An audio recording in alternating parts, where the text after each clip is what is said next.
Alright. Check. Can you guys hear me? Welcome to another live streaming event.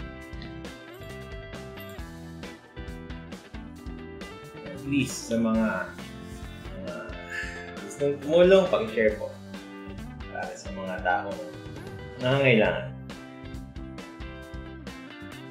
You can share the love.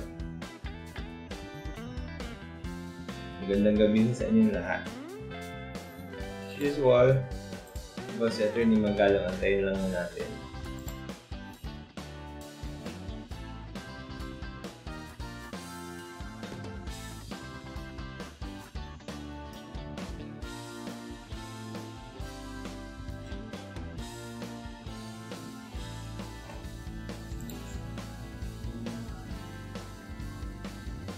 Yung mga hindi pa ako nag-like tsaka nagpa-follow sa page natin, malapit na tayong umabot sa 15,000. 99% complete na daw tayo. 14,865 na yung followers natin. So sa mga hindi pa nagpa-follow, i-follow nyo na.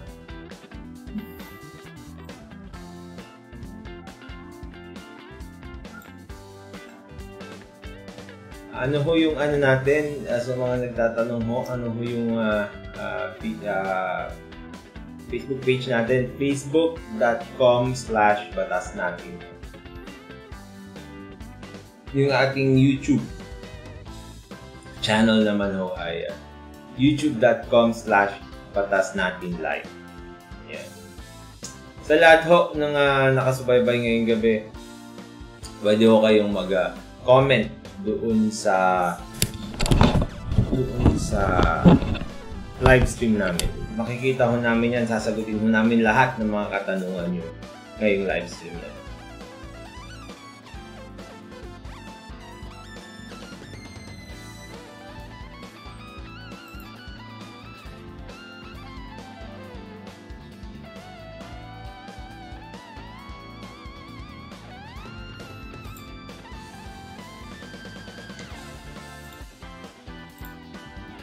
Yan, si Cara. Babati na ho ako habang inaantay natin sa Atty. Magalong. Kay Cara, magandang gabi sa inyo. Si Marites din, si Ma'am Marites, Ma'am Cara. Sir Roberto, magandang gabi. Jean, magandang gabi. MJ, magandang gabi. Si Steffi, tanong na po. Yan. Tama. Tanong na ko kayo. Gandang gabi ho sa inyo. Salamat ho sa pag-share. Si CJ, sabi niya, itong first question natin for today. Sabi ni CJ, good evening po. Paano po pag namatay ang isang lalaki na walang asawa, hindi kasal? And then may last will po siya na nagsasabing lahat ng pera at ari-arian niya ay gusto niyang mapunta sa nanay niya at sa girlfriend niya. Tag 50% sila sa lahat. Lahat. Nasusunod po ba yon? O sa magulang nanay niya lang mapupunta ang lahat ng ari-arian at pera niya kahit may last will siya? UI. Yan. CJ. Yan. Alam mo, alam niyo ho, ang estate, pag namatay kasi yung isang tao, no, ang mangyayari dyan, yung kanyang mga ari-arian, magkakaroon ito ng sariling personalidad. Ang tawag dito sa personalidad nito ay yung estate, no. Itong estate na to pwedeng kasuhan at pwedeng magkaso rin, no. Itong estate na rin ho ito, ang isang mana, ang isang estate din ho, no, ay dalawa ho ang klase niya, no. Meron yung tinatawag na legitim. Kalahati, 50% legitim. Tapos yung kalahati doon sa mana o doon sa estate ay free portion. Yung legitim ho, yun yung talagang ibibigay lamang sa mga tao na magmamana, yung mga kadugo. Katulad ng asawa, di ba? Katulad ng anak, katulad ng mga magulang. Ganun yun. Yung free portion naman yun, yung free portion naman ho na yun ho yung tinatawag nilang free disposal. Yun yung pwedeng kontrolin nang namatay habang buhay pa siya, syempre, no? At yun ay ibibigay sa mga taong gusto niyang pagbigyan lamang, no? So sabi ang tanong ni CJ, pwede bang 50% doon sa nanay niya dahil yun ay heir niya at 50% doon sa girlfriend niya? Pwede po. Hindi ho labag sa batas yan. No? Kasi sinabi nga ng batas, yung fee-free portion ay dapat ibigay doon sa tao, ay pwedeng ibigay doon sa tao na kahit hindi magmamana. Yan. Pwede ho yun. Pwede. Nasusunod po ba yun? Alam nyo ho, pag may will na iniwan, either notarial man o kaya holographic, no? Masusunod po yun basta ipaprobate ho yung will. Dapat yung will valid din. Kasi pag hindi valid yung will, lahat ho, mapupunta ho doon sa nanay. Yan, CJ. Sana natanong ko yung... nasagot ko yung katanungan. Baliktad. Si Maybelline, it's good to see you again. Good evening po sa inyo rin. Gatsby, good evening po. Harvey, good evening. Si Harvey may tanong, ask ko lang, what steps should I do if I want to file a complaint against my friend in childhood body na tinakbuhan ako ng pera? My only proof is just the bank bill and photos of the card na okay naman nung una. After a while, 30k lang nabalik niya sa na-invest ko na 650k. My problem now is hindi ko na siya mahanap but yung bank branch niya is still existing pa rin. Can I get ba sa bank details niya? Or some info about his whereabouts or contact number? Or pwede ba sa LTO? Request ng photocopy ng taong kino-complain ko or sa school ng anak niya. Ano-anong possible steps para makuha ko yung exact address niya para ma-send ang barangay ng letter para mag-usap kami at mag-settle. Sabi niya. Harvey, lahat ng sinabi mo pwede mong gawin, no? Kung makakuha ka ng impormasyon, yan yung ating princess ay Queen, si Queen B. Si Queen Attorney. Na-start niya yung motor. Yan, doon na yung Harvey, sandali na. Meron tayong busy. Yeah. Ang problema pa na i-get mo kami mo. Nag-start na? Paano ang putla? Hindi nga maganda yung kulay nila. Hindi makikita kung marami. 1,000 pieces pa man din yan. Anyway, Harvey. Sorry, I'm late! Didiretso na ako doon sa tanong mo. Nabasa ko na kanina para doon sa mga nakikinig sa atin. No? Na hindi ako. Pwedeng gawin mo lahat yan. Ang tanong kasi, kung papayagan ka ng mga government agencies na ito, subukan mo lang, malay mo, payagan ka. Pero pag hindi ka pinayagan, sumubok ka ulit. Kasi ang problema dyan, hindi kasi sa'yo yung files. Baka sabihin nila, di ba, may data privacy. Diba? So, hindi nila pwede i-share sa'yo. Pero pag nakuha mo, di maganda. Subukan mo rin Facebook. You know? Maganda rin na maghanap doon. O kaya, tawagan mo yung mga dati niyong kilala. Baka kilala niya ba? Di ba? Tapos pagkatapos noon, kung magpapile ka ng complaint, no? Kung estafa yung ipapile mo, kasi kung in-scam ka nga o niloko ka nito, criminal case yan. Ang gagawin mo, magpapile ka ng complaint affidavit, tapos ipapasa mo ito dun sa prosecutor. Kapag civil case naman, kailangan mo ng abogado. Ang kaso na ipapile mo ay collection of sum of money. No? Sabi mo, yung proof mo is bank bill and photos of the cars, no? Pwede namang mag-improve yan. Kuha ka na lang ng mga testigo pang iba. No? Although, by itself, no, baka sabihin nila na hindi naman yun. Hindi naman yan yun. That doesn't pertain to the utang, sabihin niya. Pero, that's a good start. No? Para mahanap mo siya. Yun, RB. Talagang trial and error kasi syempre, mahirap hanapin ang taong nagtatago. Kaya, sana nasagot ko na yung katanungan. Ikaw na. Si Andrew na. Hello. Sana. Ito, si Andrew. Word na. Word na you. Here na me. Ganon. Ganun ba? Ang daming lamok sa labas. Grabe. Summer na eh. Mainit na ako. Ang daming lamok. Ang daming langgam. Nagsisilabasan. Ang daming mga chismosa. Charot. Okay, sabi ni word na. Here na me. Paano po gagawin kung patay na po ang asawa ko at ibebenta ko ang lote namin? Pwede po ba name ko lang ang nasa deed of sale kahit na names po namin ang nasa title. So, ang lupain na pagmamayari ng mag-asawa ay conjugal property. So, half, 50-50 sila. So, definitely, si Word na meron siyang share. Yung 50% niya. Tama. Pwede niya ibenta. Pero, yung 50% ng asawa niya, yun ang issue. Siyempre, mana yun. So, ang kailangan gawin mo na ay... Ang kailangan mong gawin, kung may mga anak kayo, di ba, kailangan pumirma yung mga anak mo doon. Pero, ang problema niyan, kapag magbebenta ka ng lupa at minors yung mga anak mo, no, at ikaw ang pipirma, kailangan mo ng permiso galing sa korte. Para masigurado na hindi ma-dispal ko o ma-misappropriate yung pera ng mga anak nyo. Hingi ka ng permission sa korte. Ngayon, kung wala naman kayong anak, diba, magmamana pa rin yung mga magulang. So, ikaw at saka yung mga magulang kailangan pumirma din sa dito. Ganun yun. Kailangan ba muna magpa-extrajudicial? Extrajudicial. Ang dokumento na i-execute nyo ay extrajudicial settlement of estate with deed of sale. Yun. So, yun muna. Tapos, may benta na yung kalahati ng asawa nyo. Pero kasi, nung namatay na yung asawa nyo, hindi yun automatically sa'yo na. Kumbaga, yung mga anak, kung may anak kayo, may share sila doon. So, kung ibibenta mo yun, kailangan pipirma din sila doon sa deed of sale. So, kung wala naman kayong anak, ang nagmana naman ng iba doon sa husband ay yung parents. Kailangan sila. So, hindi pwedeng ikaw lang, in short. Kasi, hindi naman sa'yo lang. Tama. Okay. Naipasa na ito sa iba. Okay. Malinaw na? Sabi ni Archie, good evening po, attorney. Walang naghahanap sa akin. Alam na siguro nilang late ako na. Wala. Ako naman tanong nasa na. Sabi ni CJ, maraming salamat po, attorney. Ha, God bless po. Sabi ni Jasmine, hi po sa mga butihing public servants. Ask ko lang po ano po ang magandang gawin.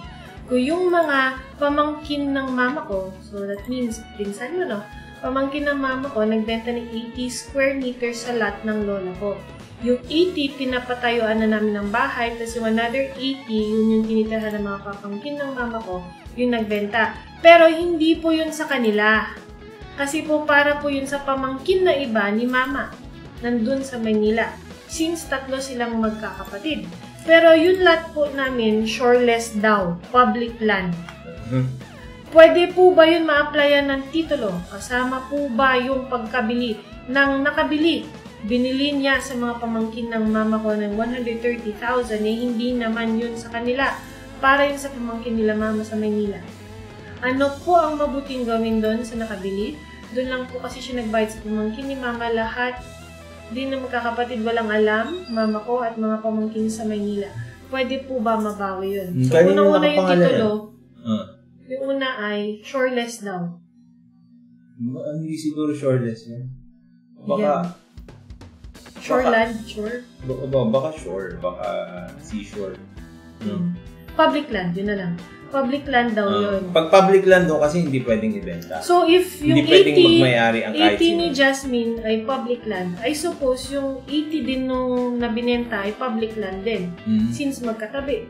May titulo ba yan?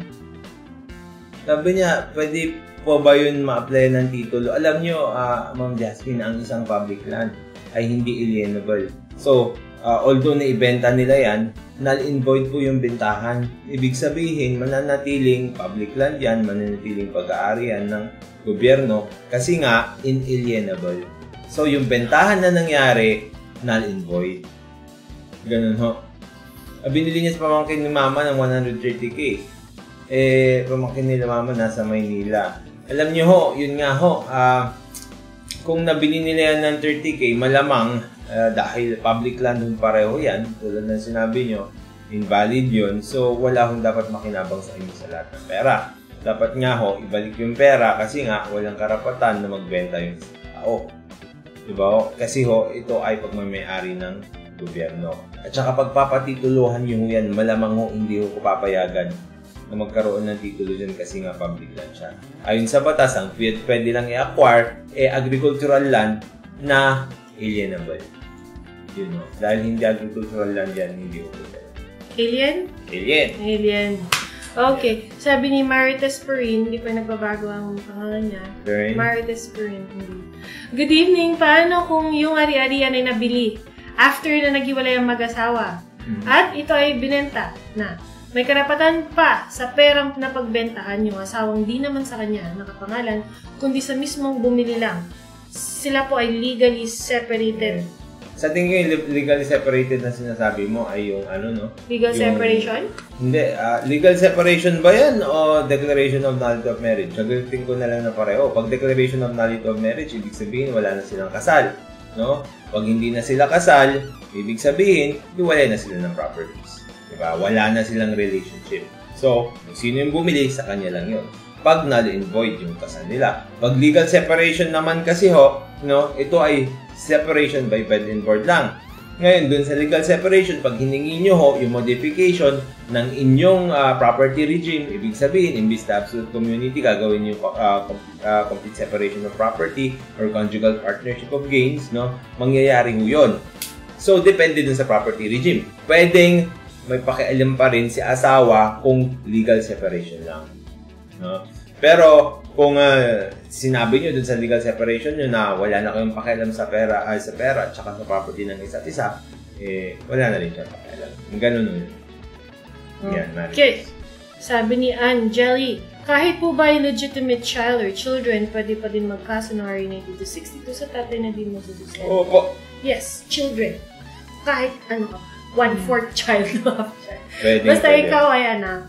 You are, dapat ka rin buhayin ng mga magulang mo, di ba? Hindi man porket hindi sila kasal, hindi ka na dapat buhayin. Dapat buhayin. Then sustentuhan. So, illegitimate or legitimate? Kasi ang sabi ho ng batas, anti-violence against women and their children. Hindi anti-violence against women and their legitimate children. So, legitimate at saka illegitimate kasali. Ang usually, ang issue lang dyan is pag yung tatay hindi niya bigla inaako yung bata, yun medyo, kailangan ebidensya na anak niya ngayon. Pero, all the same, kailangan pa rin siya. Yes. Okay. Sabi ni Martes pa rin, hindi po legally separated. Ay, wait, I skip. Dito pala tayo. Kay... Saan na ba? Sorry, nag-word kasi siya. Ay, ito, sabi ni Michelle. Good evening po, nag-PM ako sa inyo kahapon. Just wanna ask if nasagot na po ba or sa ibang live nyo, or sa YouTube po uploaded. Kung kahapon, at kung hindi PM siya, hindi pa siya nasagot. Alam nyo yung backlog natin dun sa mga tanong na. Actually, nagbukas ako ngayon. Mukhang kukunti yung mga live na questions natin ngayon. Meron pa akong live. Tapos, to be frank to everyone, no? Yung backlog natin, dahil napaka-active ng mga viewers natin December 3 pa ho of last year. Yung huling listahan namin kung saan kami nakasagot. Kaya nga nag-iisip kami kung paano ma-address yung mga nag-PM. Hindi naman pwedeng hindi live yung session. Yeah, so, paano naman kung live, paano naman yung nagtanong? Paano, di ba? Tapos paano naman yung oras namin at yung pagkakain namin kung sasagot na lang kami dito buong araw. Kaya, kung may suggestions kayo, we will listen kasi actually, hindi ko rin alam kung paano. At saka nagpa-poll. Isok ko kaya ito. Nagpa-poll ako. Sagutin nyo nga, payag ba kayo sa death penalty? Kasi ang daming ngayon. Suotin ko kaya ito. Suotin. Hindi makikita. Suotin ko na. yung nangyari kasi yung sa nabalatan yung mukha. Nakakaawa nga Ngayon, ang daming yung mga netizens natin sa social media, pinapabalik yung death penalty. Payag ba kayo? Nabasa mo ba yun? Payag ako sa death penalty dun sa na-rape. Tapos na-rape na nga yung death penalty mo pa. Double dead na. Hindi nga na naintindihan. Death penalty. Hindi ba mas maganda din yung parang pahirapan mo na lang ng mahabang panahon yan sa, tapusin mo na, baka ma-reincarnate pa yan. Tapos, di ba? Magkaroon pa ng bagong buhay. Pwede ma-reincarnate na ipis. Oo nga, pero di ba, solved na siya, hindi mo siya nahirapan. Sabi ni Marites Perrin, hindi po legally separated. So, ano? So, pag hindi pa legally pag hindi pa legally separated, pag hindi pa legally separated, pareho pa rin sa kanila. kung hindi legally separated, kung hindi declared null and void yung kasal. Sinaway mo ko eh. Kasal pa rin sila, ibig sabihin, kahit hiwalay na sila ng tuluyan, kahit may asawa ng iba, kunwari asawa, no? May kinakasama ng iba yung isa, may kinakasama ng iba, may anak ng iba, may anak ng iba, may bahay ng iba, kung ano-anong iba, basta hindi o dinideklara ng korte na hiwalay sila. Lahat ng na-acquire nilang property sa kanila pa. Conjugal. Conjugal yun. Kaya kapag nanalo din ng loto yung isa, happy. Tama. Kasi, di ba? Pero don't worry, yung mga utang naman hindi. Siyempre, wala na kayo, hindi ka naman nag-benefit doon. Sabi ni Marites Perry, hindi po. Ay, hindi pala. Okay, halimbawa po. Ano na yan? Uminom ka nga dyan sa mugs mo kasi. Ay, sabihin ko kay Rose, padalhan na kayo ng mugs. Paki-share, papadalhan na kami. Papadalhan na namin kayo. Sabi niya, ang magandang poll, importante ba yung honesty sa isang candidate? Yan ang pinag-aawayan nila ngayon. Sabi kasi nila, you don't have to be parang 100% honest. Siyempre, importante na honest ka. Hindi mo, elementary pa lang, honesty is the best policy. Kasi sabi ni Sarah, hindi. Sabi ni Manguna Dato, hindi. Baka yung sinasabi... Sabi ni Ocho Derecho, o daw. So, siyempre, baka yung sinasabi nila white lie. Alam mo yung ano, yung... i-embellish mo ng konti, i-exaggerate. Palabas sa Netflix, pinanood ko yung The Invention of Lies. Yung parang hirap na hirap sila sa buhay nila kasi hindi sila nagsisinungaling. Tapos yung isang tao nagsinungaling, tapos gumaan yung buhay nila kasi may mga white lies. So yun ang pinag-aawayan nila ngayon. You cannot be absolutely honest naman, di ba? You have to be discerning. So tama sila, Sarah. Oo. Hindi mo kailangan honesty. Or sabi din nila, may nagsabi pa nga ng politiko na hindi daw dapat kinoconsider yung honesty sa isang politiko. Parang it's not that big a deal. Parang gano'n. Sa tingin ko, depende kung saan siya honest. Kasi sa tingin ko, lahat naman ng tao nagsisinungaling. So you cannot say na I am honest, pero you should be honest in your dealings when honesty is required. So, kasi pag tinanong ka naman, kunwari, kung tinanong mo ako, kumusta yung ganto, tapos sinabi ko hindi maganda o di away na. Di ba? Yon. Siyempre, kailangan mo pa rin you have to be discerning. So, yan yung sinabi ko. Dapat alam mo kung kailan mo gagamitin yung mga white lies. Diba yung honesty is such a lonely word? Everyone is so on. Ito, sabi ni Kay, halimbawa po, di pa nare-register ang bata tapos di na nagsusustento. Pwede ba kasuhan? Opo, basta mapapatunayan niya siya yung ang pinaka-issue, pati dito sa baba. Si Angeli, follow up sa question niya kanina. Kasi po di naka-acknowledge yung tatay sa birth certificate ng bata. Yun ang problema kasi ang number one mo na proof na anak niya yun at may obligasyon siyang supportahan niya is none other than the birth certificate. So kahit magkamukha pa yan, kahit wala naman sa birth certificate, so ano ang pruweba mo kung ako yung lalaki, di ba?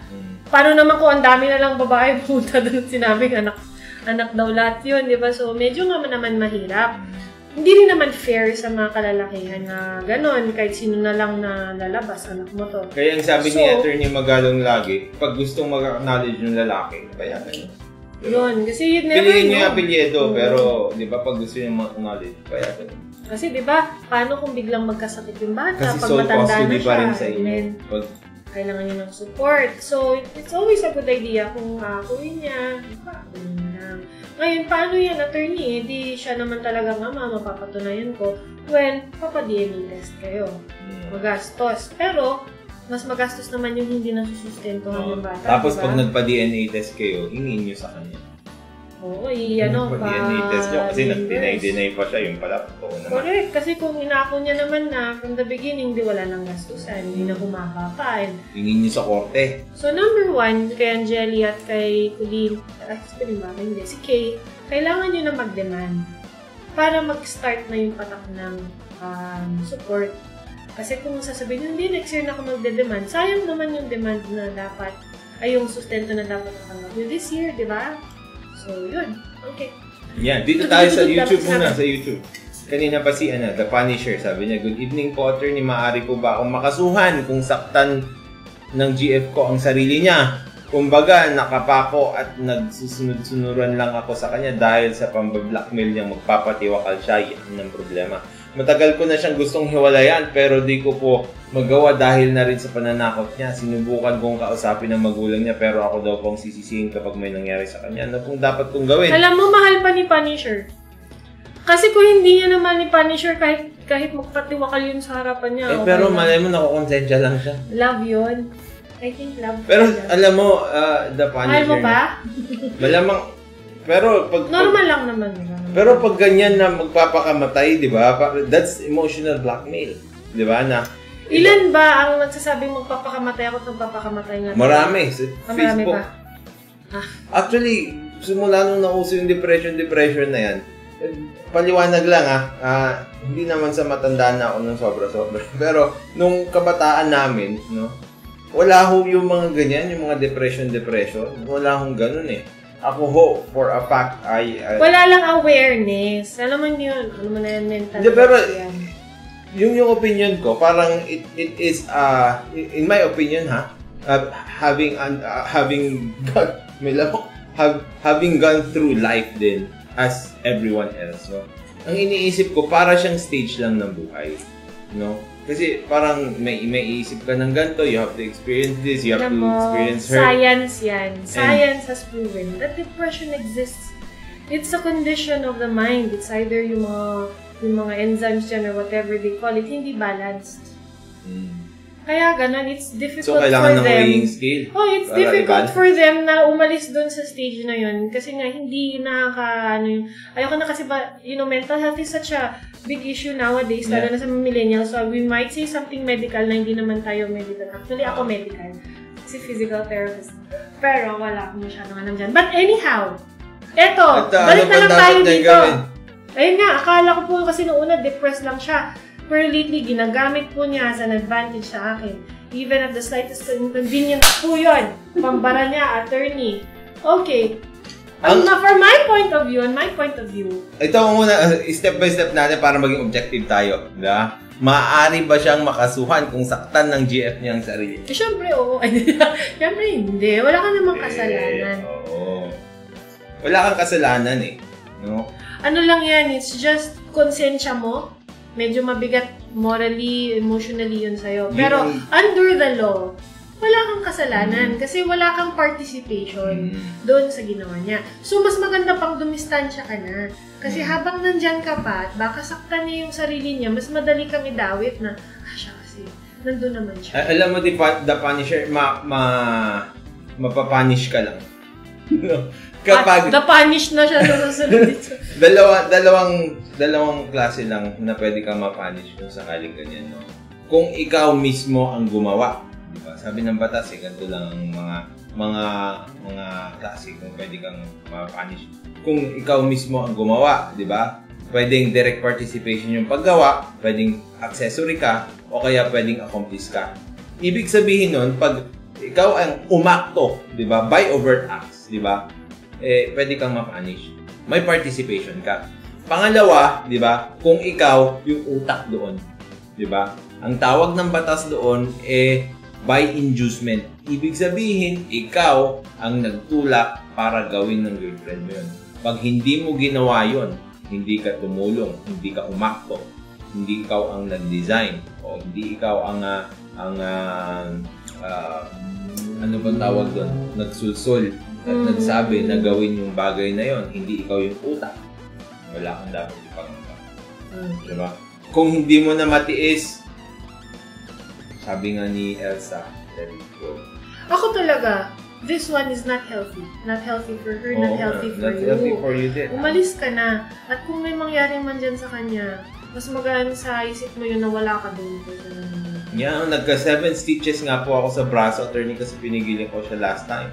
Nagkasira-sira na rin mga gamit dito sa bahay. Yung magulang po niya, parang di rin sila concerned. Alam mo, sabihin mo lang sa magulang, aalis na ako. Kaya bahala na ko kayo dyan sa anak niyo. Kaya may ganyan talaga. Yung mga women kasi, they're very emotional. The Punisher, makinig ka nung Metallica, yung Nothing Else Matters. Para masubukan mo na i-turn off yung yung concern mo para sa kanya kasi sabi nga ni Atty. Magalong, it's not healthy anymore. Toxic, yes. Very toxic. Na. Sabi, okay, so paano siya buta natin dito kay Kulin? Attorney, may ask po ako ulit, may inutangan po kasi ako ng online lending.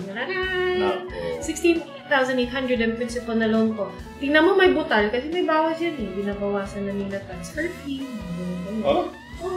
Bago mo pa makuha? Yes, meron yung parang parang processing fee, transfer fee, tapos hindi mo makukuha yung may nagbayad ka na agad, dapat umutang ka. Hindi mo rin makukuha ng buyan. Grabe, no? Ngayon Shark na shark talaga.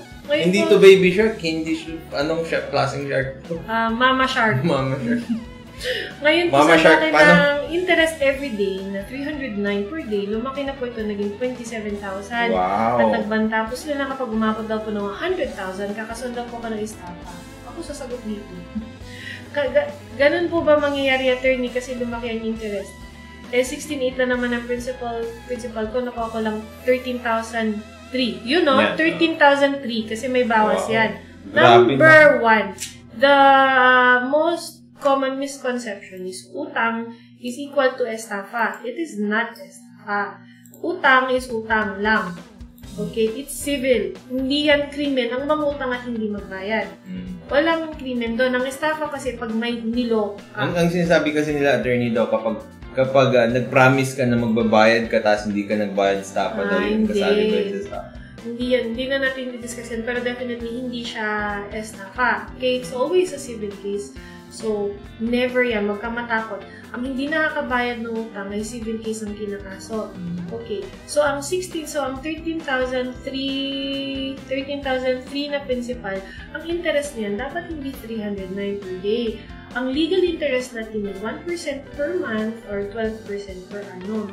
So, pwede ba itong tumaas? Yes, kung pumayag ka. Pero hindi naman ibig sabihin na kahit gaano kalaki ang interest, okay lang, basta pumayag ka. Kasi meron tayong tinatawag ng unconscionable interest. It has to be fair. Hindi naman fair yan na 309. Usurious. So, masyadong malaki. So, hindi pwede. Anong gagawin dyan? Pag ikaw, ano nga yung mangyayari pala kung hindi ka nakapagbayan? So, haharasin ka. Tama ba na harasin ka? Siyempre, hindi. Ano ang kaso pag ikaw ay hinaras? Pwedeng threats, di ba? Vexation, pwedeng libel pag tinext yung contacts mo. Pag nasa Facebook, that's cyber libel. So, yan ang criminal ngayon na kaso. So, paano pag hindi ka nakapagbayad? Ang mangyayari dyan ay kakasuhan ka nila sa korte. Ang kaso dyan isang civil case. Ang tawag doon ay collection of sum of money. Collection of sum of money. So, 100,000 daw kakasuhan ka. Yes, kahit nga 5,000 lang yan, pwede kang kasuhan ng civil case. But not estafa, it's going to be a civil case. And lagi kong sinasabi, okay lang actually na kasuhan ka kung hindi ka nakapagbayad. Dahil doon mo nga maki-question yung 309 na interest. Mapabawasan mo pa yung interest mo. So, ang advice yan ni Atty. Rani, alam ko na, bayaran mo na yung principal. Tapos, kapag kinasuhan ka, yung legal interest lang, sabihin natin 1% per month, ano? Babayad mo dyan. Tapos, pag kinasuhan ka, sabihin mo, bayad na ako. Yes. Hindi naman pwedeng sabihin mo 309 per day, walang court. Ang magsasabing, oo, okay lang yung 309. Posible. Mga bobo, sabihin nyo, hindi, tama yan, may attorney ka doon. So, sa lahat ng mga nangutang, basahin nyo po ng mabuti kasi pag kayo ay nangutang, tingnan nyo muna kung magkano ang interest. Alamin nyo, ano ba itong kumpanyang ito? Bakit parang ang dali naman ako makautang dito? Paano ba sila naniningil? Paano ba yung interest? Ang dali naman mag-loan dito. Magte-text na ako, magdadaan mo lang ako ng app. Tama, oo. Kailangan nyo rin, although hindi victim blaming kasi may mga millennial dyan na di nila victim blaming. But of course, kailangan mo rin protektahan yung sarili mo. You are not totally a victim kasi nga, di ba? Nagkautang ka. Alamin ang mga terms and conditions ng utang para hindi na mapunta ka sa mas malaking ito. Okay? Ito, follow-up ni The Punisher. Maraming salamat po, Atty. Sam. Sino pong pwedeng lapitan sa mga ganitong sitwasyon? Police! Wala po eh. Actually, magpa-blatter ka kaya? Hindi, anong gawin? Siguro psychologist. Hindi, sabihin niya nasaktan siya.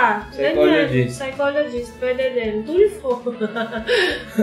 Psychologist siguro, The Punisher, para may i-guide ka. Kasi syempre, maapektuhan rin yung yung pag-iisip mo. Ba't hindi yung parents niya? Kausapin mo kaya ng maayos ulit. Kasi pero sila wala naman, pang alam daw yung ilang taon na kaya kung anyway, subukan mo, psychologist. Magpa-counseling kayo. O yung mga kaibigan niya, kausapin niya. O yung mga single mong kaibigan. Ay ka lang ang gagaling mag-advise. Sabi nila yung mga single na kaibigan, sila daw yung magagaling mag-advise sa mga bagay-bagay. Kasi wala daw sila masyadong inaatupag. Kung umiinom ka, di ba? Sabi nga nila pag nag-away daw yung utak at saka yung puso, ang kawawa yung liver. Oo. So, ganun, di ba? Idaan nyo siguro sa konting kasiyahan. Tapos, usap kayo ng maayos. Baka bigyan ka ng paano mga single. Joke lang yung single. Psychologist. Yung mga professionals. Sabi ni Marites Perin, okay, maraming salamat. Sabi niya, ayun, nabasa ko lang. Ito tayo kay Pendejo! Wow. Si Momo to talaga si Momo to Si Momo. Challenge ako Good evening po. Kung pinagmumura ka ng amo mo, kung ganyan namang itsura mo, Pendejo, pagmumura din kita. Si Momo yan ng amo mo. Amo mo. Amo mo naman Tapos sisigawan ka at kung ano ang binibintang po, ano pong dapat ikaso. Kasi lahat po ng video ko, in-erase nila. Wala siyang ebidensya in short. Pag ganyan naman, unjust vexation. Pinagmumura ka. Sigawan ka. Pinagbabantaan ka. Unjust vexation.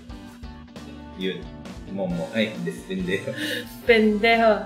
Sabi ni Raymond Gutierrez Attorney, ang mama ko po ay may ongoing case po sa barangay sa kapitbahay po namin na taga-DepEd.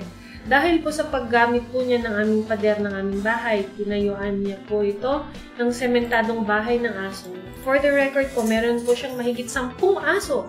At wala po itong pahintulot sa amin at ini-insist niya po na may karapatan siya dahil boundary daw po yun. Ngunit ang tinatayuan niyang bahay nila ay di nila pag-aari dahil meron pong titulo ito sa tunay na may-ari at hindi siya yun. Bukod po doon, she keeps on saying sa loob ng barangay, taga-DepEd ako, professor ako, kaya niyo bang bayaran ng araw ko? Ang tanong ko po, attorney, may karapatan po ba talaga siya sa aming wall? At may grounds po ba ang pagiging matapobre niya bilang DepEd sa ombudsman? Sana po ay masagot. Maraming salamat po. Unang tanong niya ay, may karapatan ba talaga siya sa inyong wall? Sinabi mo na wall mo yun Wala ho siyang karapatan. Ngayon, ang dapat siguro natin katalakayin attorney yung aso. Diba? Yung mga aso niya. Pag nakagawa ba ito ng damage o danyo, sinong mananagot? Yung aso. Yung aso. Anong gagawin sa Anong gagawin sa aso? Ang dami lang. Nakabukas kasi yung screen. So... Bakit naman? Sabi na. Anyway, ito, yung aso, sinabi ng civil code natin. So, parang ito yung boundary ng lupa. So, tinayuan niya ng dingding. Sabi ng civil code natin, sino yun? Si Raymond. Sabi ng civil code natin, Raymond, yung mga tao na nag-aalaga ng aso. At kung may ginawa yung aso na yan, ang mananagot, yung may-ari kung meron siyang kapabayaan. Diba? Hindi aksidente. Kunwari, nakalimutan niyang itali, ganyan. O kaya, pag dumumi ito, syempre, kasalanan ng may-ari kung yung mga tao ay nagpiperwisyo dahil dito. Yung may-ari, pwedeng pagbayarin ng danyos. Ngayon, ang unang tanong mo, dahil siyang, kung may karapatan ba siya sa inyong wall, syempre, dahil wall niyo yun, wala ko siyang karapatan. Diba? May boundary naman yan Sinabi nyo, yung boundary na yun, hindi naman sa kanya. Pag napeperwisyo ko kayo doon sa aso niya, nuisance yan. Kunwari, pag dumatae, diba, hindi nila inaayos. Nuisance mo yan. Pwede, bukod doon sa barangay, pwede nyo rin i-report yan doon sa City Health Office o Municipal Health Office kung saan kayo nakatira. Tapos itong sinasabi niya na may grounds ba ang pagiging matapobre niya bilang taga-DepEd sa ombudsman. Ang ibig mo sabihin, pwede mo ba siyang kasuhan sa ombudsman dahil matapobre siya at isa siyang government employee dahil taga-DepEd siya.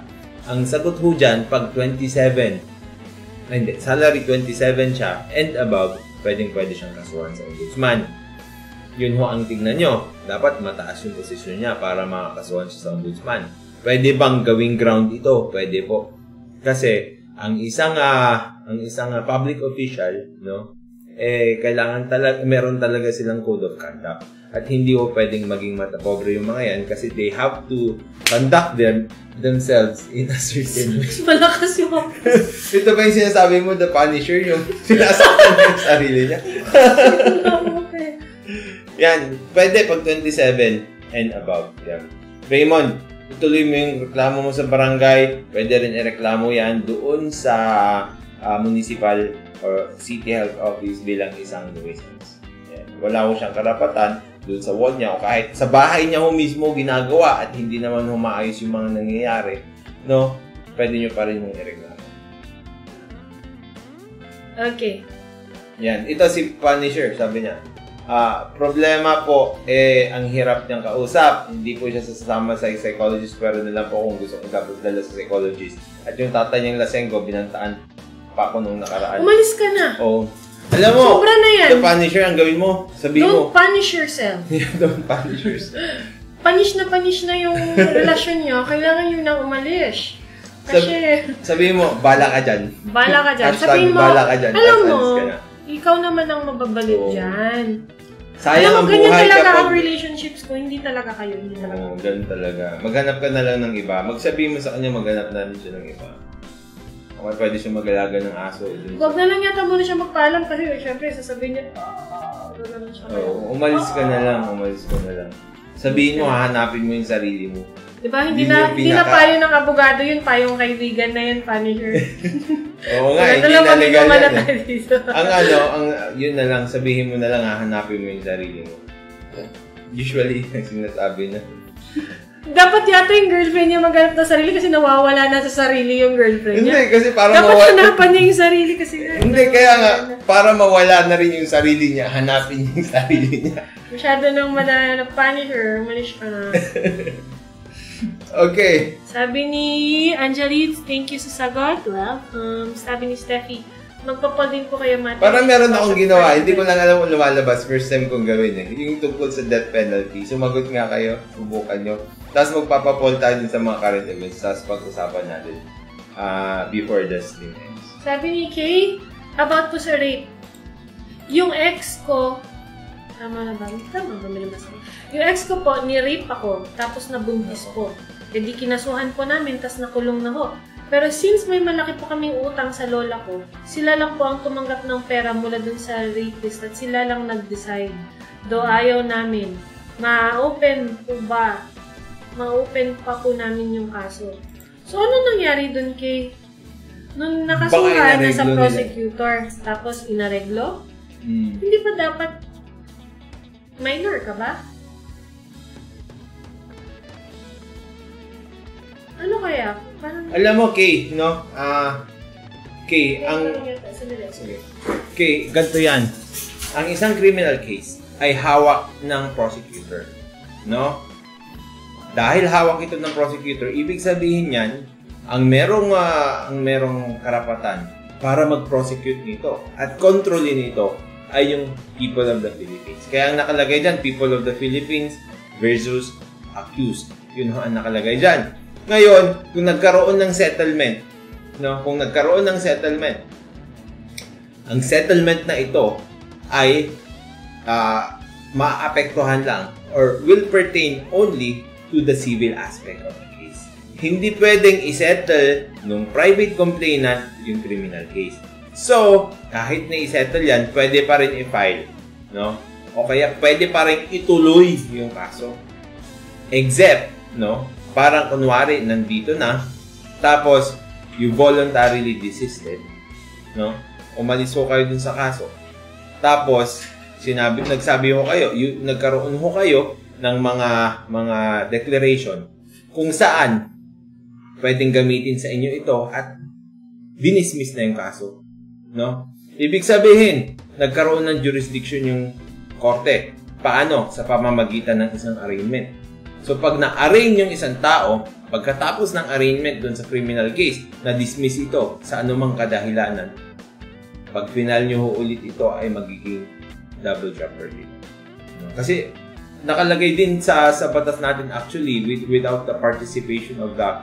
Pero kung nag-participate naman siya, dun sa palagay mo, dun sa kaso mo na ito, no? Dun sa kaso mo na ito, kasi hindi napapasok yung isa kasi yung isa, without his participation, yung accused pwedeng i-refile. Pero ito kasi meron tayong tinatawag na double jeopardy or dismissal with prejudice. Kaya pag ganun ang nangyari, yung na-arraign na ho yung kaso, tapos pagkatapos ho nun, na-dismiss yun, hindi nyo na ho may i-refile. Okay. Okie-dokie. Dito na tayo kay Leia. Hi, this is Mark, attorney. Na-confuse pa rin ako sa constructive termination to illegal termination. Bukas ng hearing ko sa POEA at NLRC. Thanks. Okay. Constructive... Si attorney Magalong, expert. Hindi constructive termination. Dismissal. Constructive dismissal at saka illegal dismissal. Although termination pa rin. Pero constructive dismissal. So, ano ang difference niyan? Ang illegal termination, ang ibig sabihin niyan, tinanggal ka. Bakit? Sila ang gumawa ng pagtanggal. Sila ang nagtanggal sa'yo. Hindi mo desisyon na mawala dun sa kumpanya. Ikaw ang tinanggal. Termination. Diba? Ano yung illegal doon? Kasi pag tinanggal ka, kailangan may grounds. Kumbaga, nalugi yung kumpanya. O kaya yun ang wala silang kasalanan. Nalugi yung kumpanya. O kaya masyado ng madaming empleyado, redundancy. O kaya naman ikaw ang may kasalanan. Diba? Nagkawal ka. Nanakaw ka. Yung mga ganyan ba, hindi ka pumasa sa mga foreign demand, kung ano-ano. Basta may grounds na legal, hindi ito illegal termination. Kung walang ground, this is illegal termination ng tinanggal ka. Ano naman yung constructive dismissal? Constructive dismissal, kasi ang nangyari dito, para ka na rin tinanggal. Pero, ikaw ang nagtanggal sa sarili mo. Paano? For example, dati ako manager, tapos ginawa na lang akong fast food crew. Dinemote ako. Hindi ko na kaya kasi nakakahiya. Diba? Dati akong manager, fast food ko na ako, tapos ang trabaho ko 12 hours a day. Yung working condition, sobrang hirap. Hindi ko na kayang tiisin pa. Umalis na lang ako.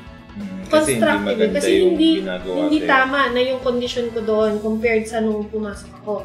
So, sobrang aping-api ako. Umalis ako. So, it's as if tinanggal na rin ako sa trabaho, pero ako yung umalis. Pinilit ka nilang umalis. Parang ganun. Diba? Parang inipit nila ako dun sa isang sitwasyon na aalis ka na lang. So, ano bang nangyari sa'yo? Tinerminate ka, tinanggal ka ba, or ikaw ang kusang umalis dahil hirap ka na? Yun ang basic na difference. I think madali lang din.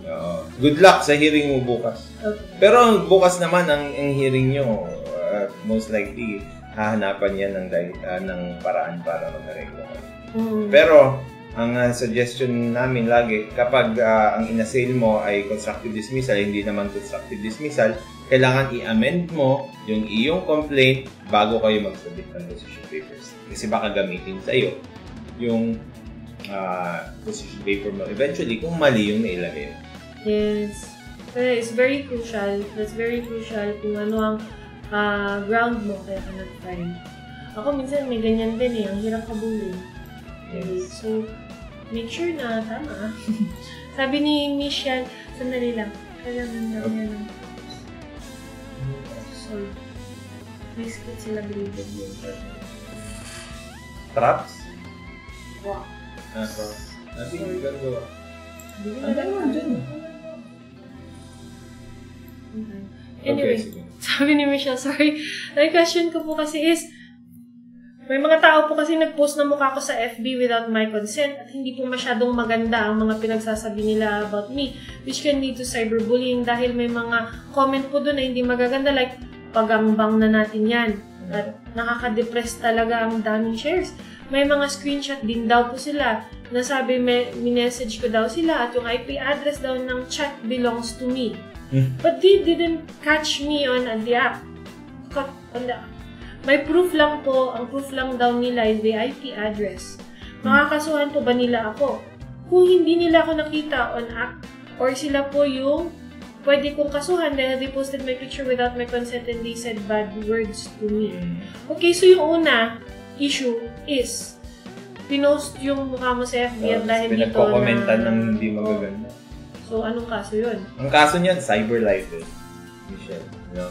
Yung kinaso kay Maria Reza. Yun din ang pwede mong ikaso sa kanila. Paninirang pulis, paggamit ng internet, ganyan, Facebook, yan ay cyber libel. Ngayon, may screenshot. So, yung ngayon, nag-message ka, I guess, nag-message ka sa kanila at alam daw nila na ikaw yun dahil yung IP address. Madali bang kunin yung IP address? Unang-una, no, pag ginamit nila, siguro pag gumamit sila ng messenger, no, tulad ng Facebook o kaya ng Viber, ganyan ho, mahirap po kunin ng IP address. Bakit ho?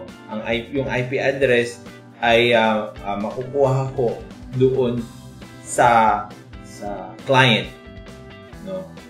Doon sa client mo, yung mismong Facebook makikita nila. Parang ako ho, di ba? Meron kaming website, yung BATASnatin.com. Yung mga tao na pumapasok doon, nakikita namin yung IP address. Pero if a person there communicates to another person, yung third party, hindi niya makikita. Pero makikita ko yung IP address nung parehong nag-uusap doon kasi nandoon sila sa server ko. Pero hindi nila makikita yung IP address ng isa't isa unless I give it to them. Ganun yun. Pag sa Facebook ito, most likely hindi ho totoo na nakuha nila yung IP address nyo. Pangalawa, no? Dito sa Pilipinas, ang IP address ho natin dynamic. No? Papaliwanag ko na maayos, di ba? It's a bit technical but it's easy to understand. May dalawang klase ng IP address. Yung static at saka dynamic. Yung static IP address, hindi nagbabago yan. So, forever yan ang IP address mo. No? Yung dynamic IP address naman, paiba-iba yan. Parang dito sa Pilipinas, ina-assign tayo ng a certain range of IP addresses. Ngayon, every time you restart your modem, no, kumukuha ko yun ng panibagong IP address. No? Pag nagre-reset siya, kumukuha siya ng panibagong IP address. So, yung IP address mo kahapon, pwedeng IP address na ng tao ngayon na iba. So, hindi pa rin siya reliable. No? Pero sila, pwede mo silang kasuhan ng cyber libel. Ang problema mo lang dito, Michelle, ang problema din nila dun sa kakaso sa'yo. Paano mo masasabi na sila yun? Mag-post, no? So, i-save mo na yung mga ganyan, screenshots and whatever. Kasi, malamang i-delete yan. So, i-save mo na yung mga delete. Ganyan din kinasuhan ng ganyan yung asawa ni Chico Miranda, di ba? Ng parokya ni Edgar. Kasi, cyber libel. nag-comment siya dun sa bogus seller. Hindi pala bogus seller. Tapos, sinuportahan kasi ni Madam Neri yung kaibigan niya na na-agrabyado daw. Nabi na oo nga. Kaya kayo, yun. Hindi nakipag-areglo si Neri. Yung nakasuhan, yung talaga nagsabi na pag-areglo na. Minsan, win yun eh. Yeah. Pero kung gano'n na yung comment sa'yo, hindi na maganda yan. Nakakalungkot talaga yung mga grabe. Manood kayo nung File mo ng kaso para matuto. At saka para lumakas yung loob nyo, manood kayo ng yung Ralph Breaks the Internet. Nandoon na, syempre pag nasa online ka talaga, if you are online, maraming maganda, marami rin masama. Focus on the bright side lang. Kasi parang siya, di ba, marami may gusto sa videos niya, pero marami rin nagsasabi na hindi maganda, naapektuhan talaga siya. Pero sinabihan siya na ganun talaga. You have to be ready. You have to prepare yourself for the worst and the best. Sabi ni balik tayo dito kay Kay. Minor kasi si Kay nung siya ay na-rape at nabuntis. Kaya ang nag-areglo ay yung grandparents. Ay, kinasuhan na po namin. Tapos, pinipigilan po kami na umattend ng hearing. Pwede niya pa daw ba kasuhan? Yun ang yun, minor. Depende kung paano na-dismiss, no? Depende kung paano na-dismiss kay. Kung gusto mo, siguro I'll make an exception. Ipadala mo sa amin yung order of dismissal. Sasagutin ko yung tanong kung pwede mo pang i-refile o hindi. Sabi ni Janice dito sa YouTube, dahil nadanan ko na, ang utang daw sa bangko, liable ka ba sa kaso ng estafa? Hindi. Hindi. Estafa, yan, criminal yan. Ang utang ay, sabi sa Constitution, walang nakukulong at dahil dito civil lang. Ano ang pwede kong gawin? Sabi, tatanggapin nila yung pera mo. Diyan is 100%. Kung babayaran mo na yung utang mo, tatanggapin nila humingi ka ng kompromiso. Yes. Makipag-usap ka sa kanila. Ayaw din nilang mababa yan. Siyempre, nandiyan na yung pera. So, kausapin mo na lang. Anyway, na-shortcut yun. Balik na tayo dito sa eto, kay Edwin Eva. Good evening po, attorney. Kaka-file ko lang po ng annulment sa ex-wife ko. Pero nagpakasal po ako ulit sa iba dito abroad under Sharia law. Gusto ko na din po kasi magsimula ulit at para maging legal kami. Sinusustentahan ko po ang anak namin na ex-wife ko buwan-buwan. Bait naman. At nakapag-usap na kami na mag-move on na kaso nagalit siya nang malaman na nagpakasal ako ulit. Tanong ko lang po kung may pwede bang ikaso sa akin ng ex-wife ko sa Pinas. Wala. Kasi dyan ka nagpakasal, meron mo tayong jurisprudence na nakalagay na pag nagpakasal ang ibang tao sa ibang bansa, yung pagpapakasal kasi yung act of bigamy, meron tayong territorial tsaka jurisdictional na properties ang criminal cases. So, ibig sabihin, dapat ginawa rin ito doon sa lugar na sakop ng Pilipinas para magkaroon ng jurisdiction. And other than that, Sharia law kasi. And I believe na kahit hindi pa putol yung... Pero putol na ba? Hindi pa, no? Hindi pa putol. Iba kasi ang sinusunod sa Sharia law. Oo. So, pwede kang dalawa, di ba? Hanggang 4 yata basta so, kaya mong suportahan. Sad to say, ginagawa rin itong usually way out ng mga tao na may asawa pa, magpapakasal sa iba. Kasi lumulusot talaga siya kasi may jurisprudence na kung kinasal niya sa Sharia law ay hindi siya bigamous. Other than the fact na doon ka pa kinasal sa labas ng Pilipinas. So, love ka pa niya kaya galit siya. Pero, wala ka namang ginawang illegal sa nakikita. Pero sana inantay mo. Morally lang. Pero yun, no? Wala namang illegal. Si Clean. Hi po, good evening. Can I still demand support for my son from his unemployed father? Walang pera. Yun lang ang problema. Siyempre, you have to demand. You can demand. No? Mag-demand lang ho kayo para mapilitan yung inyong asawa na mag-suporta. No? O kaya yung tatay, kung hindi nyo man asawa, yung tatay para mapilitan siya mag-suporta. Demand lang ho. Okay. Sabi ni Rodelio Bernardino, Sir, ma'am, 12 years na po ako sa work ko. 56 years old na po ako ngayon. Kung magre-resign po ba ako ay may matatanggap akong separation pay sa office na pinagtrabahuan ko. Salamat po, wala. Unfortunately, ang separation pay ay binibigay lamang pag ikaw ay tinanggal na wala kang kasalanan. So, kapag voluntary ka umalis, alangan namang i-reward ka pa nila. So, wala. Unfortunately. So, ang natatanggap kasi ng iba, meron kasing retirement pay yung ibang kumpanya, yun kung ilang years ka na nag-serve, and kung 56 ka na, baka sabihin nila, retire ka na. So, dun sila nakakatanggap. Pero wala kasi sa batas yun. So, you cannot demand anything, lalo na kapag ikaw mismo ang mag-resign. So, baka pakiusapan mo sila, baka may bigay sila sa'yo, sabihin mo, matanda na rin ako, ganyan. Pero under the law, there is nothing you can do. Pag ikaw ang mag-resign. Sad to see. So, yung ibang kumpanya kasi, di ba, may retirement plan for their employees. Pero kasi yung batas natin, wala. Yung SSS lang ang makukuha mo. Kaya GSIS. Usually, pag malalaking kumpanya, meron. Pero pag yung mga Pilipino naman, wala din masyadong pondo. So, yun. Okay. Sino ba ito? Si Aisel ba ito? Si Aisel yata ito eh. Attorney, I asked about arresting a man completing concubinage kasi lagi ko pong narinig kay Tulfo na pag natsyempohan kayo, posas kayong dalawa. Akala ko po ay tuloy pwede talaga. Ang sarap po sanang iparesto yung manugang kong foreigner at ang kabit niyang super nene pa. Alam mo, Elsa, ang problema kasi dyan, no, dapat yung elemento ng krimen concur. Ibig sabihin, nandoon lahat yung elemento ng krimen. Ang concubinage, isang elemento nito dapat having sex under scandalous circumstances. Di ba ho? Syempre, pag pinaaresto nyo at hindi nyo sila na tsambahan na nakikipagtalik ng skandaloso nga, hindi nyo pa rin pwede silang ipa-aresto. Illegal arrest ho ang mangyayari yun. Hindi nyo sila makakasuhan. No? So, ang gawin nyo na lang, dahil nagko-commit naman siya ng concubinage, mag-file na lang ho kayo ng kaso. I-undergo ho ng normal preliminary investigation, kumuha ho kayo ng maayos na ebidensya. Kasi nga ho, alam nyo naman, yung mga pulis naman, hindi naman sila pwedeng pumasok dun sa bahay at sabihin mo, dyan, may tao dyan na may kasamang ibang tao, may kasamang, may lalaki dyan na may asawa na may kasamang hindi niya asawa.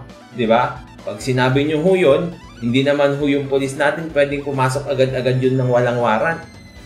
Diba?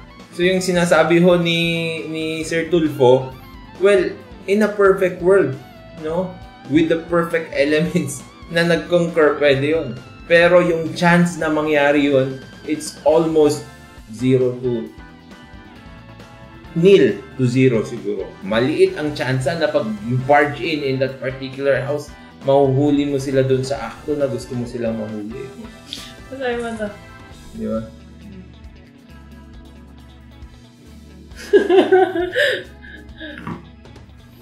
Yan, ganun yung reason doon. Wala akong nangyayari pang ganun kasi nga, 'di ba? Hindi naman pwedeng pumasok yung mga police doon sa bahay na walang search warrant. 'Di ba? Hindi rin naman sila pwedeng huliin pag naglalakad sila sa kalsada kasi hindi naman kasalanan na maglakad na kasama ang ibang tao. Di ba? Siguro pinampanakot lang ni Sir Tulfo yun, pero alam mo, if you know more about the cases, di ba? You will realize na hindi mo talaga magagawa yun.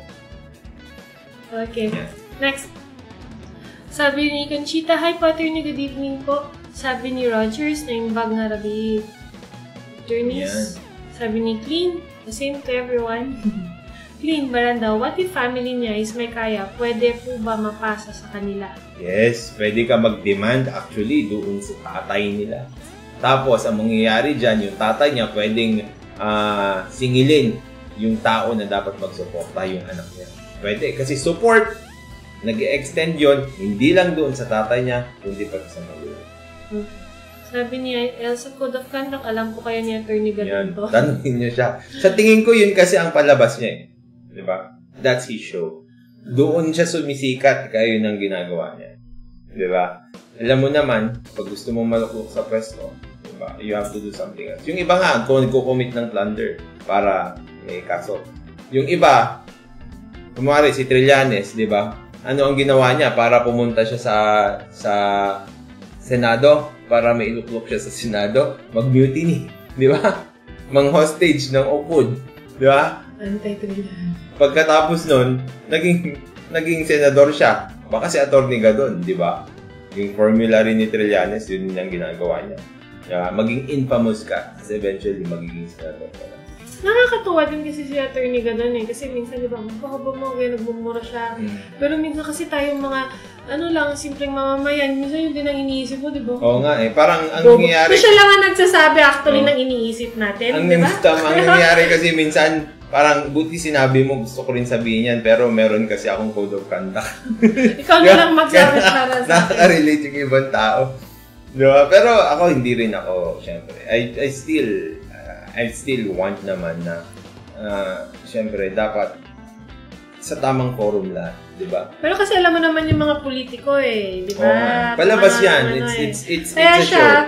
Nakakatuwa din na parang gimmick. Gimmick, kumbaga, para, syempre, makilala. Okay. Dito tayo sa YouTube. Kasi wala naman tayo masyado. Ay, meron pala dito tayong tanong. Dito na lang tayo kasi kanina pa tayo. Sabi ni Jonalie, good evening po. Mga how much po magagastos para matituluhan yung deed of donation na land namin?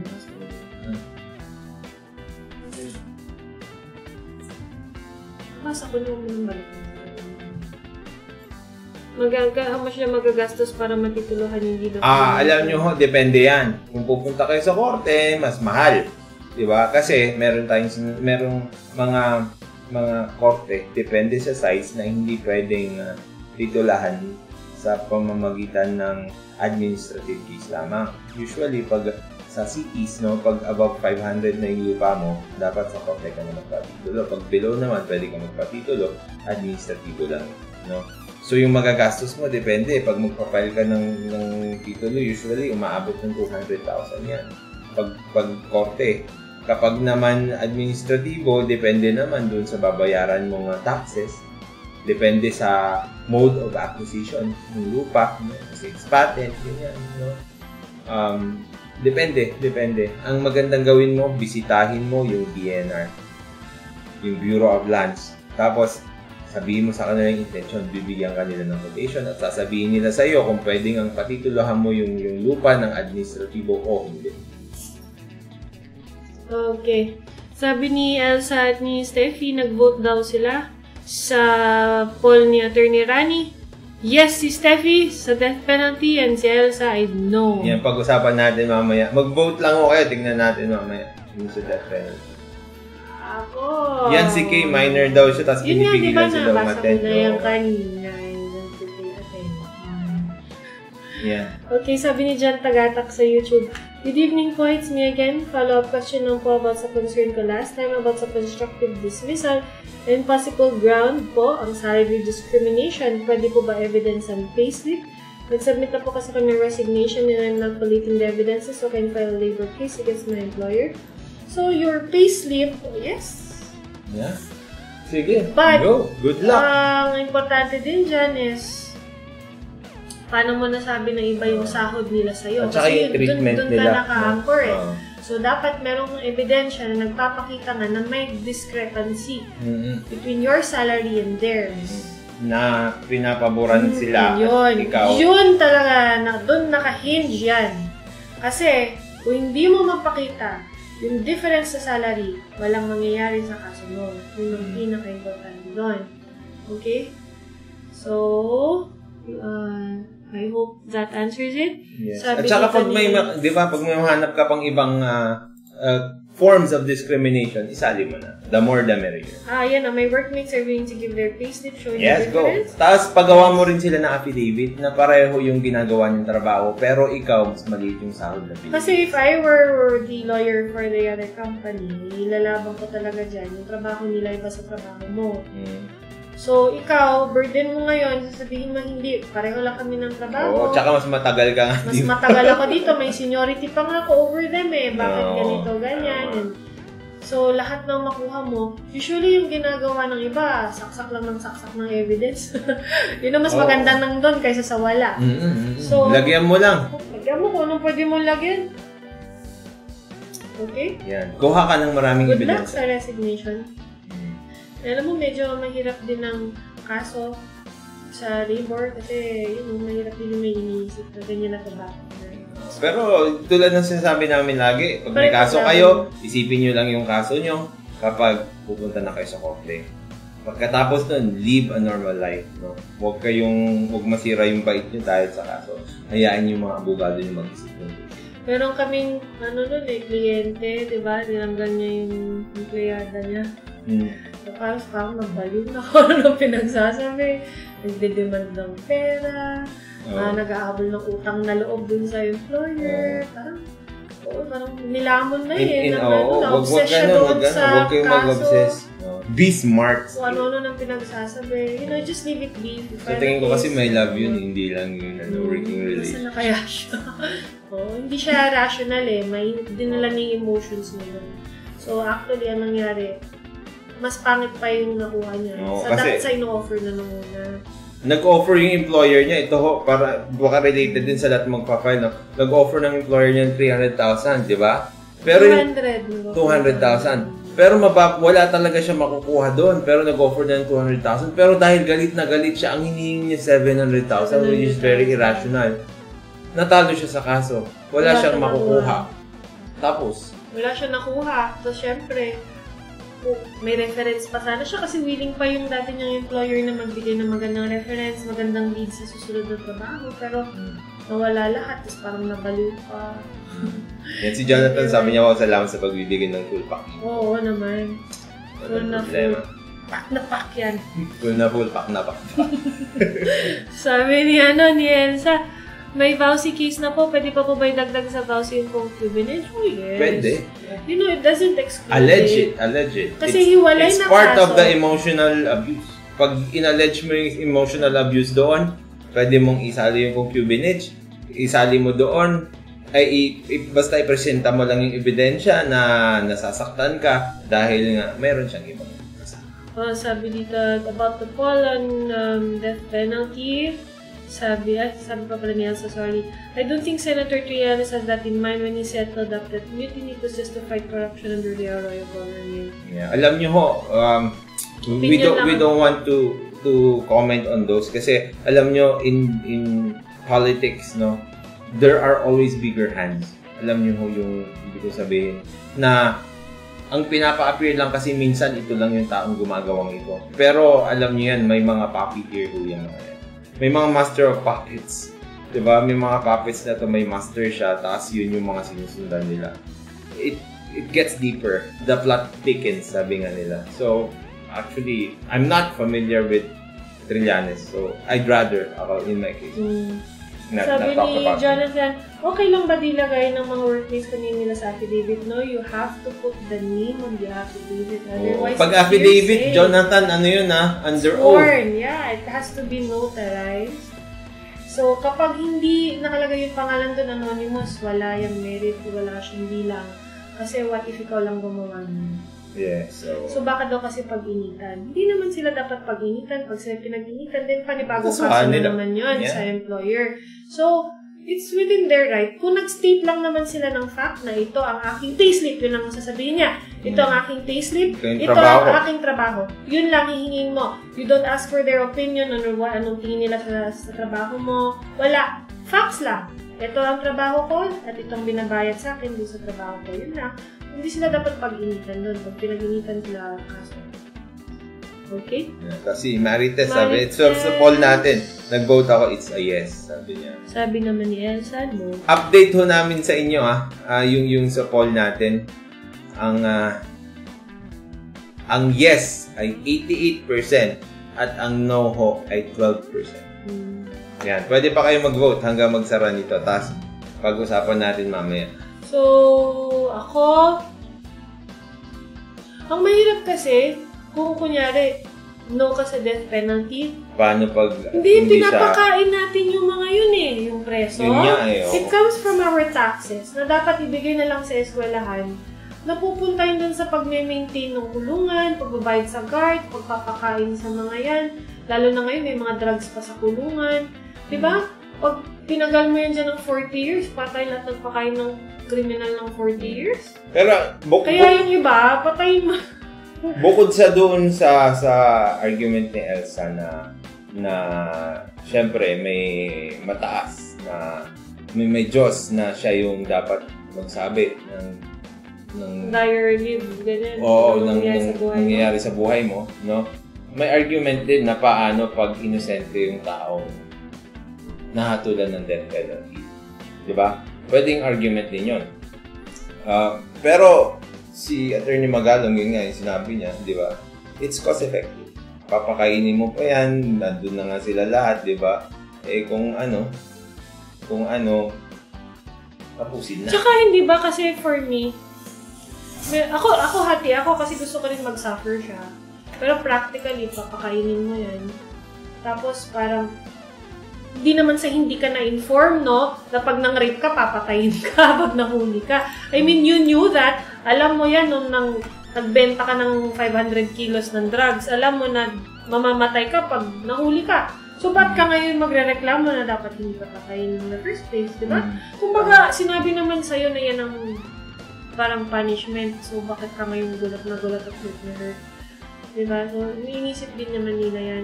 Pero on the other hand nga naman, yung mga tao, pwede rin magbago. Diba? May purpose din naman yan. Reformation. Yeah. But then, you know, the purpose of punishment, meron ganyan sa revised penal code, di ba? And the purpose of punishment is reformation. Ganyan. Dapat baguhin yung tao. Pero may mga tao kasi hindi na pwedeng baguhin. So, siguro tanungin mo na lang yung Ito siguro, gusto mo ba patayin ka o hindi? Ano? Siguro para mabante tayo ng konti. Pero kailangan ko na... wala na tayo dito eh. 5 questions lang dito sa mga nakapin. Because it's... Sige, siguro I'll answer 3 questions. It's 7:13 na rin. I have to go kasi... Yeah. Sige, ito kay Honey. Sige, bye.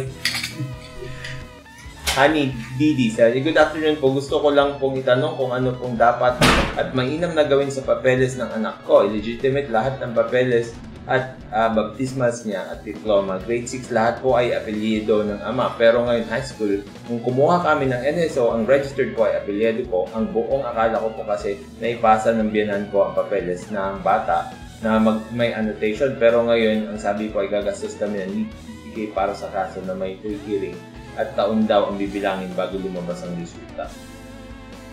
Alam niyo ho, Honey, Ma'am Honey, hindi ako sangayon doon sa sinabi nila na pwede mong i-hearing yan na palitan yung pangalan ng bata. Kasi nga, tulad ng sinabi ng batas natin, ang makakapaggawa niyan, ang proper party, sabi ng batas natin, yung may-ari na ng pangalan. Kasi meron na siya nabigyan ng pangalan. Nabigyan na siya ng pangalan. Tulad nga sasabi ni Atty. Magalong lagi, touch move, no? Pag yun na ang ginawa mo, yun ang pinili mo, yun na dapat. At siya lang ang makakapagpalit niyan. Tapos, kung papalitan naman yan, may mga dahilan ho tayo. Yung mga dahilan ho, avoid confusion, ganyan ho. Kung ito ay nagre-resulta sa isang kahihiyan, di ba? Yun ho ang mga dahilan natin. Ito ho, hindi ho dahilan kasi yung mali yung entrada. Kasi nga ho, dalawa naman ang pwede niyang gamitin. Pwede niyang gamitin yung apelyido mo at pwede niyang gamitin yung apelyido ng tatay niya. So, wala pa rin humalik doon sa pangalan niya. Hindi niyo magagawa yun. Sinasabi ng tatlong hearing, hindi ako sangayon.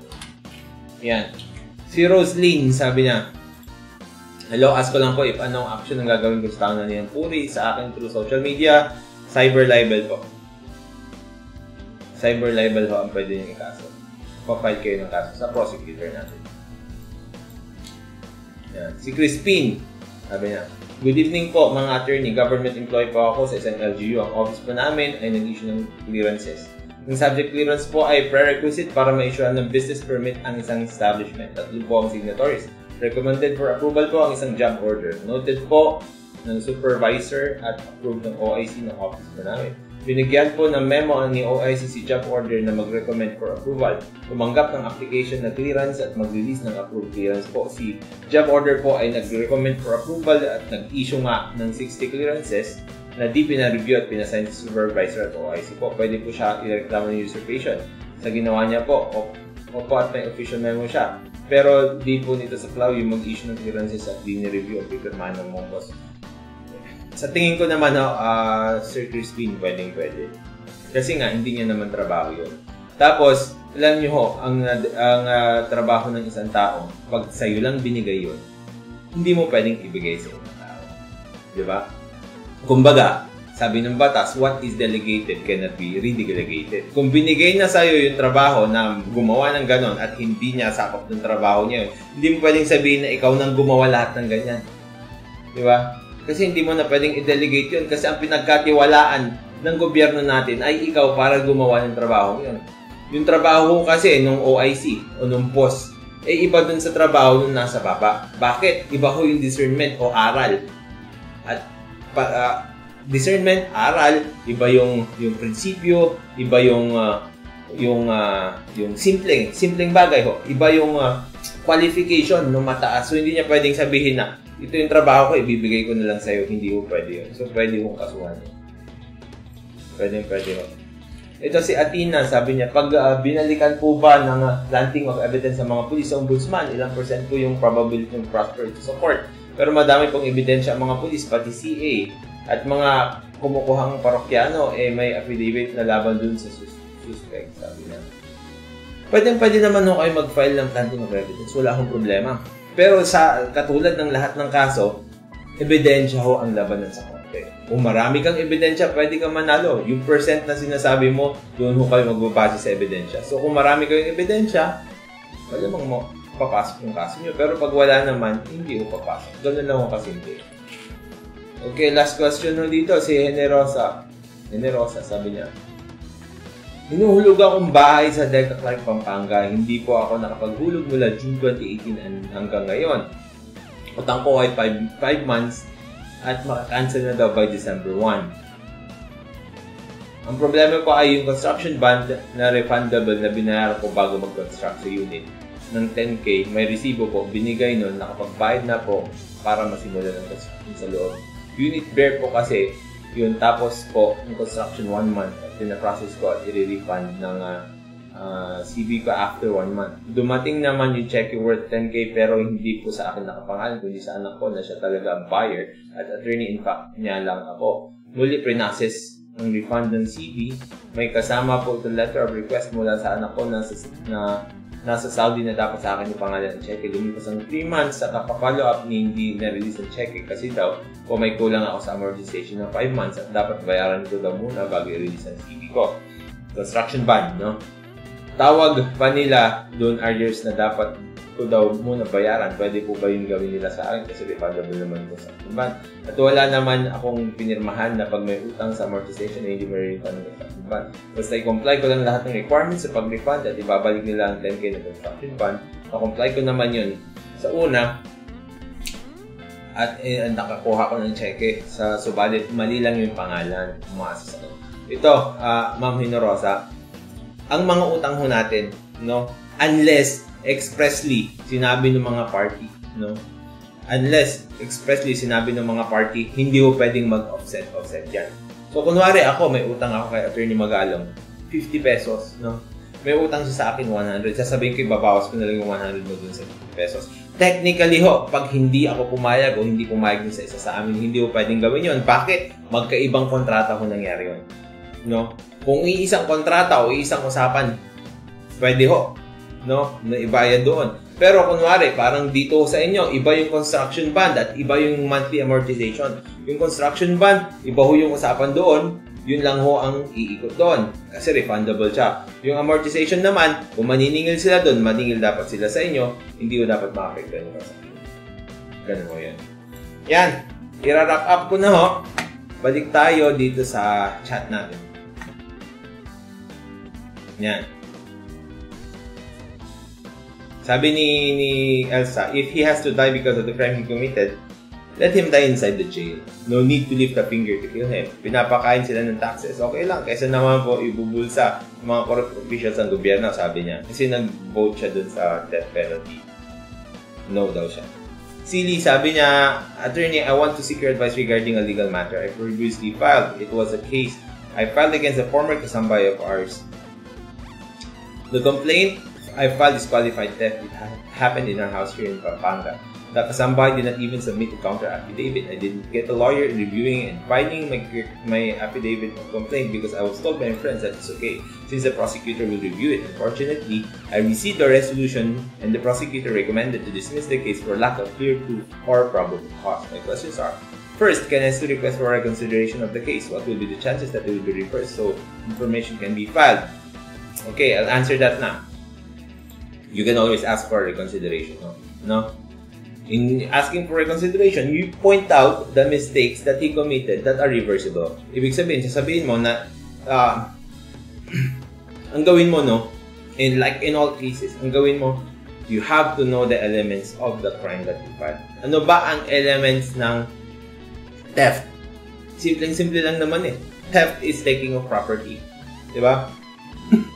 Taking of property, theft, pag kuha ng property na hindi sa'yo, with intent to gain. Diba? Tapos, ang qualification niya, with abuse of trust and confidence. I-prove mo yun. Diba? Ilagay mo yun sa motion for reconsideration mo. What will be the chances that it will be reversed so information can be filed? Mababaho yung chances. Kasi, human nature, no? Human nature natin na if we decide on something, we stick on our decision. Or we stick with our decision. Diba? So, it's difficult for us to change it. Parang yung I vote for death penalty, I vote no for death penalty, diba? If you decide, you will stand by it. So, ang most likely gagawin niya, he will also stand by his decision. Diba? So, mababa. Second, I heard that the other party is thinking of filing a counter suit against me. Maybe because they think that since the complainant filed dismiss, they can file a counter such as false accusation against me just for retaliation purposes. What will be will that be entertained by the prosecutor for consideration?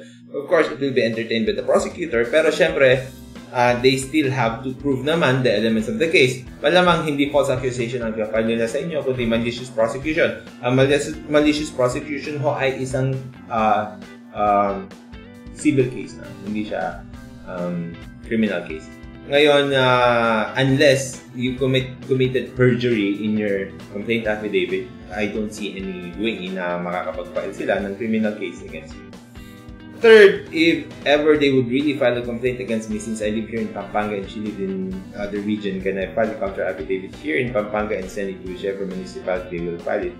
Since it is far from my place, Leron, you have to go there. Why? Because your counter affidavit should be personally subscribed by you before the prosecutor. Ibig sabihin, pupunta ka doon, haharap ka sa prosecutor, tataas mo yung kamay mo, sasabihin mo totoo yun, taas pipirma. Yun. Sabi ni Steffi, yes to death penalty daw. Okay, I will wrap up our live stream event ngayon sa pamamagitan ng ating poll. No? Yung poll ho natin, 89% yes, 11% pa rin ay yes. Sa tingin ko maraming na impluwensyahan yung kanilang decision dahil dun sa nangyari nga dun sa dalagitan na binalatan yung mukha. No? Ako, opinion ko, I think I'm in favor. I'm sure I'm in favor of death penalty. Bakit ho? I try to be objective as much as I can. No? Na kung pwede nilang gawin sa ibang tao yun, pwede rin mangyari sa kanila. Di ba? Hindi naman sa eye for an eye, nose for a nose, teeth for a teeth, ganun, head for a head. Pero, that's how nature works eh. Ako ho, environmental science yung background ko. Sabi na, meron ho tayong tinatawag doon na survival of the fit and elimination of the unfit. Pag hindi ka karapat, dapat ma-eliminate ka. Ganun no?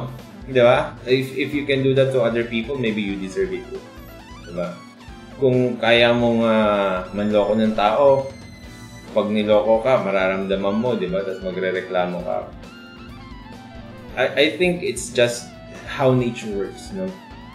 If they approve death penalty, I have no issue against it. If they don't approve it, I also don't have issue against it. Pero I just want that the people get what they deserve. Di ba? If you do good, good will come back to you. If you do bad, bad will come back to you. Diba? Ganun lang. Simple. It's nothing very complicated, pero yun nga ho. I just wish everyone gets what they deserve. Yan. Thank you sa lahat. Thank you sa lahat ng sumama sa atin sa ating free legal advice ngayong Wednesday. Yan. So, I have to close na. Thank you very much for supporting us, for watching us. It's been our pleasure to help. To be able to help. Maraming salamat to and see you Friday. Yeah, ingat to and salamat.